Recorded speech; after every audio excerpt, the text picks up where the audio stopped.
Bonjour et bienvenue dans ce mini-cours de zéro à conciergerie, les secrets d'une conciergerie réussie. Je m'appelle Victor et je m'apprête à vous guider dans toutes les étapes qui m'ont permis de créer et développer ma propre conciergerie.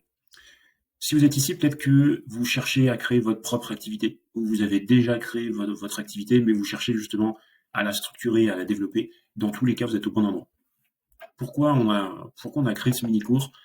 Parce que tout comme vous, on a eu conscience de la difficulté de se lancer dans ce domaine. On a fait beaucoup d'erreurs, on a testé beaucoup de choses, et aujourd'hui, on a mis en place des méthodes, des stratégies, des process qui fonctionnent. Et c'est tous ces outils-là qu'on va avoir la joie de vous partager dans cette série dans cette série de vidéos.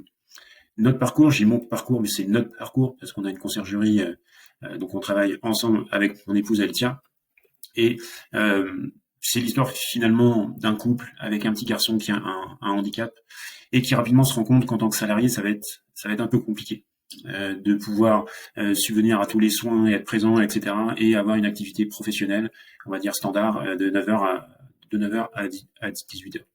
Donc c'est un choix qu'on a fait à un moment donné de notre vie, donc qui remonte à plusieurs années maintenant, où on a démissionné finalement de nos activités respectives en tant que salarié pour créer cette activité de conciergerie.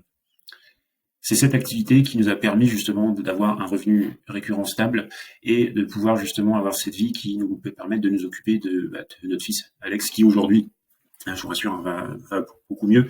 Mais voilà, c'est vraiment ce modèle-là qui nous a permis vraiment et qui vous permettra d'avoir suffisamment de temps, si on fait les bonnes choses et si on met en place les bons éléments, d'avoir suffisamment de temps dans votre activité professionnelle et dans votre vie de famille. Ce que vous allez apprendre, alors je vous l'ai détaillé ici. On va voir pas mal de choses. Ça va être une formation qui va être assez dense. Comment identifier une opportunité sur le marché et comprendre les besoins des propriétaires. Les démarches administratives et légales pour démarrer votre activité. Comment construire une offre de service claire et attractive pour vos futurs clients.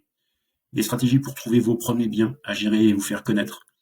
Et enfin, les bonnes pratiques pour gérer les opérations quotidiennes et développer une activité efficace et rentable.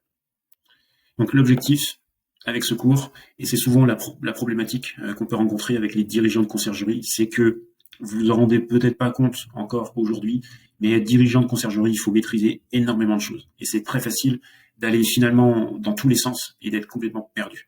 Donc l'idée, c'est d'avoir un plan, une vision claire et de savoir quoi faire à chaque étape. Parce que vous verrez que quand vous allez développer votre activité, il faudra toujours revenir finalement vers ses bases. Voilà. Et les bases, c'est avoir quelque chose de structuré, un plan, une vision claire et savoir quoi faire à chaque étape. Dans la prochaine vidéo, on va directement rentrer dans le vif du sujet. On va voir comment identifier une opportunité sur le marché. Est-ce qu'on rentre ou on rentre pas? Comprendre les besoins des propriétaires. Ça va être ultra important pour votre développement. Et enfin, comment se positionner de manière stratégique. Si vous avez des attentes particulières, des questions, des remarques à ce stade, n'hésitez pas à nous les partager en commentaire. Et d'ici là, on se retrouve dans la prochaine vidéo. Ciao!